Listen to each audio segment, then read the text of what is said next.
Started with a kiss. Right, give me that. This is how this one's going to start, because what people don't realise is when we do our interviews, you and I have probably spent the previous hour chatting shit and just laughing and joking and not being serious about anything. You then stick the camera on me, I forget to change my attitude, and your videos make me look like a right plonker. So this time, you're going to start, hit the ground on a professional level, and let's get a proper interview. This is KUGAN CASSIUS for IFL TV in association with MTK Global. We're in the residence of Surrey here at the Boxing Booth Gym. I'm joined by renowned prestige trainer Adam Booth. How are you, Adam? I'm okay. All right, to do that again. I need to take a picture of you in that stupid ass posture. Go on. It's KUGAN CASSIUS for IFL TV. Come on, people don't want to hear me talk like that. How you doing, mate? You decided to talk like that, not me. Do you know what? Not many things in boxing now I haven't seen, but I did generally come to this gym today. I've got no reason to say it, but I was pretty blown away by your gym. It's pretty fucking spectacular. Thank you, appreciate that. Been a long time coming, but we're happy and we're grafting. So just kind of, I know we spoke a little bit back when he was giving me a little bit of a less animated than I'd like tour earlier on. But just kind of give me a timescale of when things happen to produce this. Found the site a year ago. Offer went in, offer got accepted. It was 4 shops. And then all the planning permissions went through, knocked it not through, took everything off the roof, dug down, and created this with the car park out the back. And I've got an incredible partner in the project who wants to always remain anonymous. You met him earlier, and he's done an incredible job. So we're in, and now it's time to do the place justice with the training that we do and the fights that we win. You want one of these kind of slogans? This is where champions are made, man. Right, let's get on to it. Good plug for the gym, but it is quite a pretty decent, impressive gym, to be honest with you. Appreciate the plug. No problem. Agreed to buy you a pizza, so you don't have to keep doing it. I'm way off the carbs at the moment. Put on like £4 in the last 2 weeks. You're off the carbs. So At the minute I am, yeah. What are you on? Just protein. You counting your calories? At the minute I am, yeah. What are you on a day? How many calories a day? I'm trying to keep it under 1,200. 1,200? Yeah. Were you 8 years old? What? That's low. You'd be using your own protein.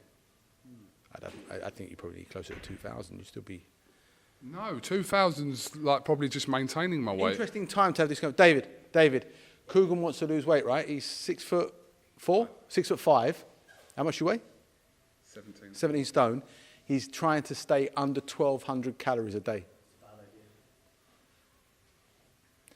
David, This isn't about me. David is the nutritionist for Michael and Josh, right? Professional athletes. I'm not a professional athlete. It doesn't apply to me. Let him go down this path. I'll just say 2 things on it, which is... I can't hear him, so can you repeat what he said? You'll be skinny fat. That's what you'll be. Oh, he is. There will be a relapse. Wait, Diet Coke boy, shut up. You won't be able to You'll crash. sustain it. Okay. Also be concerned about, I suppose, the lower intake of protein, you'd lose some muscle mass. Okay. Don't give him anything else because he doesn't fucking deserve it. You're going to be skinny, fat, weak, and crash. That's what's going to happen. Okay, no problem. No problem. I'm trying to help. You're not trying to help though, are you? You need to have more I than just said 1,200, I'll be honest with you. I don't know if I'm eating 1,200. Probably you not. made that up. Probably I knew you not. made All that right, okay, but you have to go through the whole charade to get me to this. Yeah, you need about 2,500 at least. No, but I think that's too strong. Okay. What's your knowledge based on? Oh, yes, because I'm friends with loads of nutritionists, yes. Firstly, All right, do this I ain't say about me. This ain't about me. This is about your fighters. It ain't always about the trainers. It's about the fighters. Trying to make it about you. How are you, Adam? I'm good. How are you? I'm all right. What's new with you? What's new? Nothing really. Same old thing. Yeah. Paying bills. Skills pay the bills. You managed to pay the bills now. I'm paying the bills now, yeah. So you've gone from the sublime to the ridiculous. Last night you were with the money team up in somewhere north, and now you're slumming it with Boxing Booth. Slumming it with you. absolutely not. No, I did that yesterday and I come straight here via Essex. Yes. Let's get straight into it. Let's talk about a huge... I was just like, who's that fine specimen of a man? And it's certainly Josh. Let's start with PBK. Yeah. It's quickly approaching. It's like judgment night. Just under 3 weeks. Yeah, how are you feeling out of it? Good. The work is being done. I could spiel a whole lot of cliches now about he's better than ever, this and that. Fact is, I'm excited about March 28th. I'm just looking forward to it. I wish it was tomorrow. Okay. Let me just check this is working. Yes. So I wasn't at the press conference, but I was vividly watching it on YouTube. The press conference with yourself and Josh and David and Neil, and I was kind of watching it and quite amazed by what I was watching kind of unfold. I was watching you, as I do. That sounded really weird then, but I was watching you and kind of your expressions to kind of things that were being said, and you kept your kind of calmness all the way through it and didn't really say a lot to what was being said to you. Was there a reason for that? If I'm honest, I wasn't listening. I was deliberately not listening because I knew that whatever he had to say had no relevance to me. Josh pulled out of the fight at the end of 2018 because he was ill. He doesn't want to believe it, so he's created this whole story in his head and wanted to try and make a scene. And I'm not in this to be in his show. I'm in it to be Josh's coach.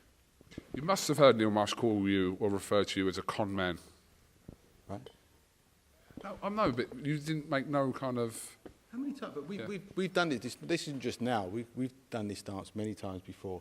What have I said about criticism and praise and people's opinions? I care more about carpets and rubber floors than I do people's opinions of me. If they don't know me, I'm not interested. So a few weeks on from that, you still don't kind of have any kind of either response or anything to say about kind of that press conference and what was being said in there. It was what? Just you're ignoring it or water off a duck's back? I don't think anyone actually knows what you want to talk about here. Can you pick out any specifics? Because I wasn't listening. Because I know that there really weren't any specifics that he was interested in hearing. So, we've got a great fight coming up. A great fight. Why are you going to worry about crap like that? No, I'm here with you, and obviously I haven't seen you, and I thought I'd just ask you. It might have been a situation where you didn't really want to say anything on the day, and then you thought about it and thought, you know what, actually, I am going to say something about it. Because I couldn't care less. All I care about is Josh winning on March 28th. That's what I care about. Timing-wise, obviously, this fight could have happened whenever it was... It was first. Yeah. We first asked Eddie to try and make this fight for November 2018. But what I was told was that Avanesian wanted longer to prepare, so the fight was made for December. I heard that. He then got sick. Avanesian then, we told Eddie we wanted the fight. He didn't make it. Avanesian went and fought for the European. He's won the European, defended the European away from home against a strong fighter, defended it with a first-round knockout. Now, all of a sudden, at the end of 2018, people just thought it was just going to be an easy win and a performance for Josh on a Kell Brook undercard. I knew that fight was harder than Kell Brook's main event. Now, Josh is considered the underdog, and David Avanesian is a monster. He's on the up. So it's all about risk over gain, and the gain is so much more now. Especially if you're 13 stone at the moment. Which we get a call now from the border control. Huh? I can't really hear what Josh is saying, but yeah. I said the mic wouldn't pick up what you were saying, but we'll give the highlights of it.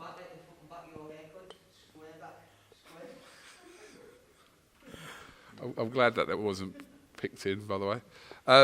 But yeah, so far you're happy. I know you obviously got to quickly pop to New York and assist Michael Conlon in his fight next Tuesday, but everything else going well, considering. We've got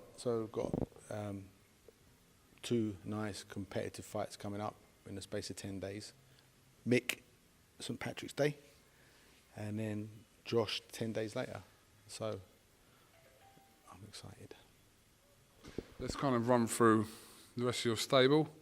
Obviously, you're working with Abbas Barrow, which we spoke a little bit about earlier. He'll be out on the 4th of April in Hamburg. Shannon Courtney has got one fight date confirmed, obviously in Doncaster, on the 24th, on the undercard of Harper and Jonas. Yep. Yeah. Ellie Scottney making her pro debut on March 28th on Josh's undercard.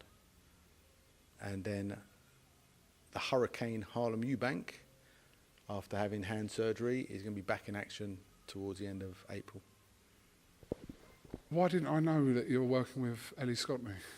Because you don't really pay attention. Your attention to detail has always been bad, so I'm not judging you on that. I actually didn't know that. I know she's on the card, but I didn't know that you were kind of working with her. Manager. Oh, that I actually didn't know that. Sam Mullins is her coach. Okay. You see, but that's fine. You're in the big leagues at the moment. We're talking about the sorry, am I not sitting up straight? You wanted this position. I do. You got to maintain it. Okay. Yeah. Yeah. No, I didn't know you were managing her. You can do your research retrospectively now. You're two-bit shoyster. Have we run through all your fighters now? Why are you so warm? Moist? No, you're not. You're warm, dry, and soft. Why are you so warm, dry, and soft now? No, because it is like a fucking sauna in here. To be fair, I've got a tracksuit and a jacket on. That's probably why. Have we run through all your fighters? Have you spoken about everything coming up? Yes, I think so. Have you asked me about everything coming up? Sure. Well, you've spoken about You've spoken about Harlem. Hurricane Harlem. Hurricane Harlem. Sorry. The Revolution. PBK. Abbas Barrow. Shannon Courtney. Ellie Scottney, who's making her pro debut on March 28th, who I manage and is coached by Sam Mullins. Ellie Scottney. That one. Yeah, but I haven't even really spoke to you for a while. I didn't see anything that suggested that you were managing her. You only talk to me when you need something from me, don't you? That's a fucking lie. What? Why? What? I don't speak to you. I don't voice note you at 3 in the afternoon. I don't just. No. What do I do? I don't. What? When do I just randomly? No, I don't do that. Okay. But you don't know I manage Ellie Scottney. But do you know what? You don't ring me at all, really. What's Michael Conlan's opponent's name? What's Josh Kelly's opponent's name? Well, I know that, obviously. Say it. David Avanesian. Good, well done. All right. Yeah, well done. Why wouldn't I know that? That's good. Who do I manage? What two females do I manage? Ellie Scottney, And Shannon Courtney. good. Any more? What year did IFL TV start? Oh, that was I Film London, that one. I'm having a guess at this one. Oh, I'm going to say 2010 or 2011.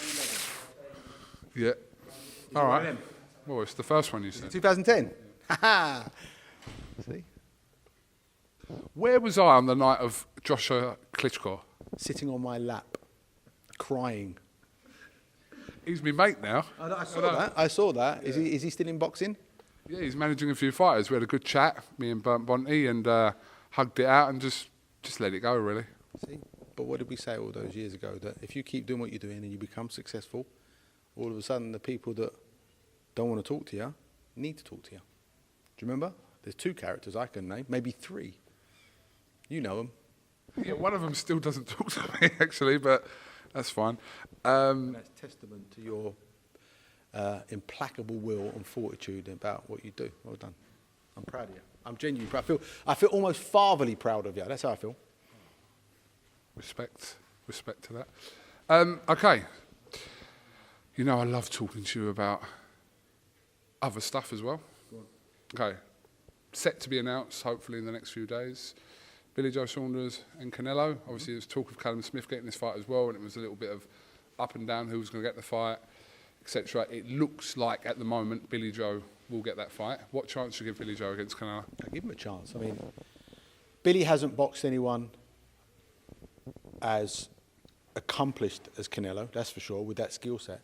But I think, likewise, Canelo hasn't boxed a southpaw that's as big as Billy Joe, that's as mobile and as capable and fast-handed as Billy Joe. So I think it's certainly Billy Joe's biggest step up, and he knows that. But equally, I think this is quite a big challenge for Canelo as well, because of Billy's style, Billy's speed, his toughness, and his flow. So it's a great matchup. Whose style is better suited to Canelo out of Smith and Saunders, in your opinion? I don't know. I wouldn't say I've necessarily thought about it so much. Billy Joe's a southpaw, so a big, strong southpaw, and Callum's a 6'3" super middleweight. Bearing in mind that Canelo's optimal weight is probably super welter, isn't it? So I don't know. I think they're both equally as challenging for him. Really sat on the fence there, didn't I? A little bit, but you know. Justified it. No. Fair enough. Potato, potato. I know that you have launched your own YouTube channel now with Tris Dixon. Yeah. Oh. And I know you kind of gave a review of what happened in Las Vegas a couple of weeks ago, but I just wanted to kind of touch on that with you 2 weeks later. Yeah.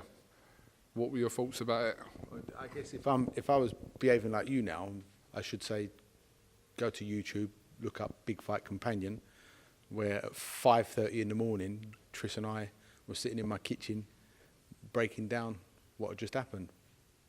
The Tyson's application of a new mentality to such a dangerous fight, with that slightly adjusted balance, that Kronk attitude, was an immense performance, because it's one thing training it and doing it in theory, it's another thing doing it under the spotlights with someone that's considered the most dangerous puncher in world boxing.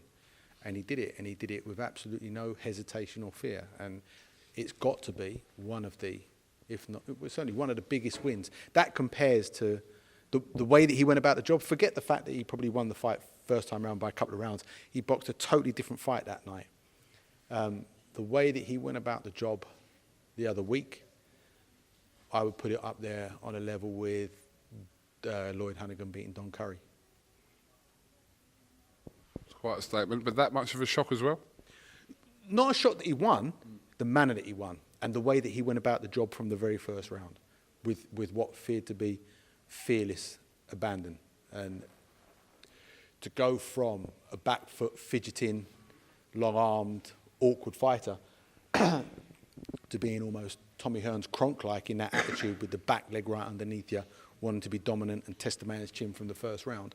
Yeah, that's a 180 from what he did the first time round, and that's why I compare it to Honeyghan stopping Don Curry.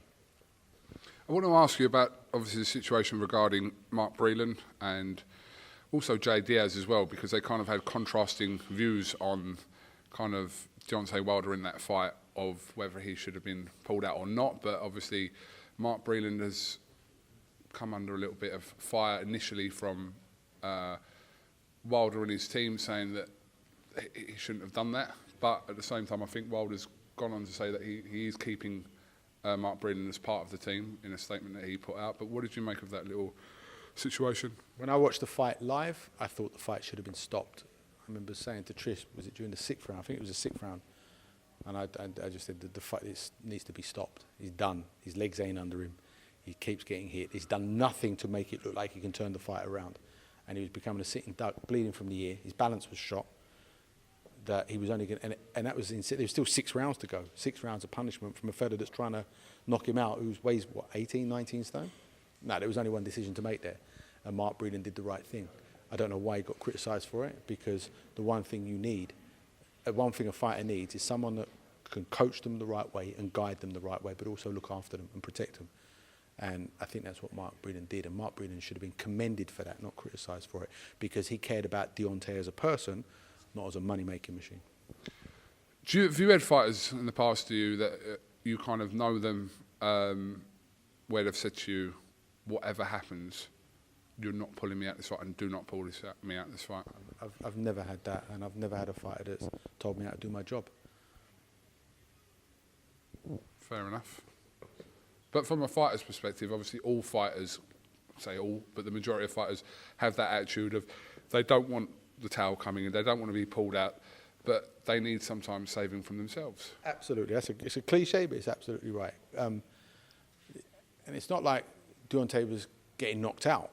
Like if he got hit with a shot and went down and couldn't get up, kind of he wants to go on his shield. That's one thing, but he wasn't. But he was systematically taking heavy shots repeatedly and had shown nothing to be able to get back into the fight. On top of that, he was bleeding from the ear and his balance was shot. Now, whether he perforated his eardrum, there was something wrong with his balance, whether it was the shots he was taking. But it was the 5th and the 6th round, I thought this fight's done. And Mark Breland did absolutely the right thing. Like I said, for him to be criticised for doing the right job in a caring manner as well, it's disgusting for him to be criticised. And if Deontay is keeping him on, then credit to him, because at least he's made the right decision. What were your views on that? It's been talked about to death at the moment, but the whole £40 costume situation? I just think it's a story, isn't it? It's a story. Well, it was a reason why Deontay Wilder gave that he believes that contributed to him not winning that fight. So if that's what he believes, that's what he believes. I just look at it as a boxing match. It was a boxing match. One fella was landing shots, the other fella wasn't. Fair enough. Moving on, we have Joshua Pulev coming up during the 20th. We've got Dillian Whyte and Povetkin coming up as well. Routine for our fighters, or not necessarily? Dangerous attitude to take. Anything can happen in boxing, especially in the heavyweights. Both Pulev and Povetkin are past their primes, but also carry a lot of experience, and they know how to look after themselves. And Povetkin especially can hit hard, and he's got a lot of experience. Pulev's got a lot of experience. Only been stopped by Vlad. So he's boxed at that level. So, you know, if you look at two fighters that seem to be in their prime against two fighters that seem to be past their prime, but they still carry that experience, you would strongly favour Joshua and Whyte to win. But don't sleep on these older fellas that are capable and can punch, because if you do, you'll pay the price. I think the Andy Ruiz fight back in June has kind of just highlighted the fact that none of these fights you can really take for granted. I would be surprised now if Joshua allowed himself to be complacent, or maybe not even complacent, be distracted by the business, or not be what he needs to be as a fighter, because he paid the ultimate price that night. But because he had such a value as a fighting commodity, he was able to have that rematch straight away and get it back. So he had that golden ticket to right the wrong. Who would you rather train, hypothetically, out of Joshua and Fury?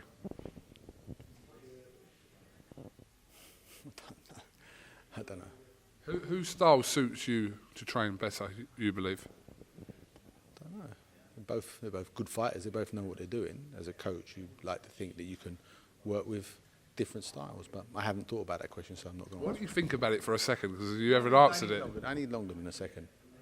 Well, it's not one of those fighters you thought, do you know what, if I had the opportunity, I probably would like to work with him. No, I've never done that. I've never actually looked at fighters I don't coach and think about coaching them. I'm stay focused on what I'm doing. You're not getting an answer. That's such a lie. I don't think about those things. You've never thought in your head if you were training one of Joshua or Fury. That's never entered your head in your life.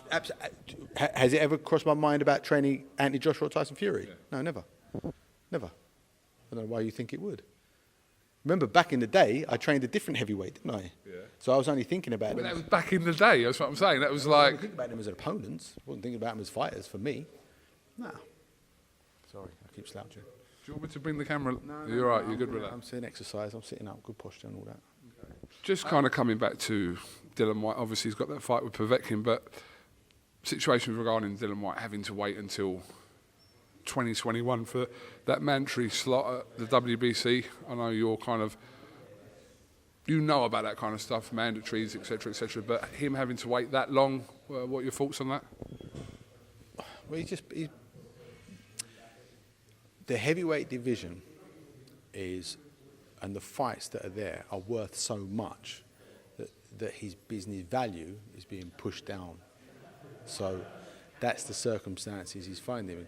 So the fact that he's still taking competitive fights whilst waiting, because he could just sit there and do nothing and then just take up an opportunity. So at least he's taking a true fighter's attitude towards it. But it is what it is, right? I mean, I'm not sure what fight he had to become mandatory, and it was quite a while ago. But it's frustrating, but it is part of the business. Yeah, we can see that he's frustrated, but he's not just sitting about waiting. He's taking fights like Povetkin, and he'll probably fight again before the year's out. So credit to him for that. Yeah. And in doing so, is giving it when the fight does materialise, he's giving himself a better chance of winning it because he's kept himself competitive as an athlete. Adam, I do want to ask you, obviously, about Joe Joyce, who you guys kind of recently parted ways. Could you kind of, let us know anything about that? Or Well, he's now training out in Vegas. He's trained there before. He said he needed a bit of sunshine. I was busy here with the boys. I got Michael in a competitive fight, Josh in a massive fight, and so he's over there. Okay. So but you made that sound like he's going to be returning after a period. I don't know. I mean, like I was Joe's third coach as a pro. He's gone back. So he still only had 3 coaches. He's gone back to Ismail Salas, but he needs to be careful because historically fighters that bounce from one coach to another don't normally succeed. You need to stay on it. You need to pick a path and stay on it. You got a prediction for his fight with Daniel Dubois coming up? If Joe is in shape, if Joe's healthy, I think that he will get through a couple of uncomfortable moments in the early rounds and force a late stoppage. I think that Dubois' best chance is to try and catch Joe early because Joe's got a lot of experience competing and outboxing the best in the world as an amateur. He's got a phenomenal work rate, incredible strength, and a granite chin as well. He's kind of every heavyweight's worst nightmare because he's big and relentless. And Dubois really, amateur and pro, hasn't boxed at the level of Joe and hasn't boxed at the level that Joe's boxed at. So it's a big challenge for Dubois. Ballsy one. Credit him for that. Great fight, and it's a great matchup. I favour Joe. Were you shocked over the weekend that Kawanaki was beaten by Robert Helenius? I didn't even know that fight wasn't even in my consciousness. I didn't know it was happening. Neither of them looked in great shape. I know Robert, and how old's he now? Late 30s, something like that. But the Polish boy, Kawanaki, he didn't look like he was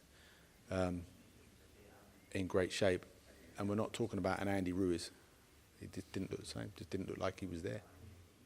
If Tyson Fury beats Wilder in his third fight, Joshua beats Pulev, do you expect to see that fight this year? Do you think that's realistically going to happen this year? Say that again, sorry. Fury beats Wilder in the third fight, Joshua beats Pulev. Yeah. I think that's what I just said. So you're talking about AJ and Fury now? Yes, together. Not are you going to want to train them?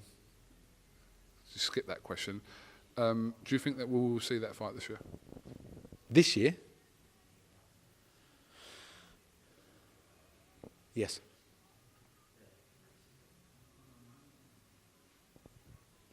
What makes you so confident, Adam?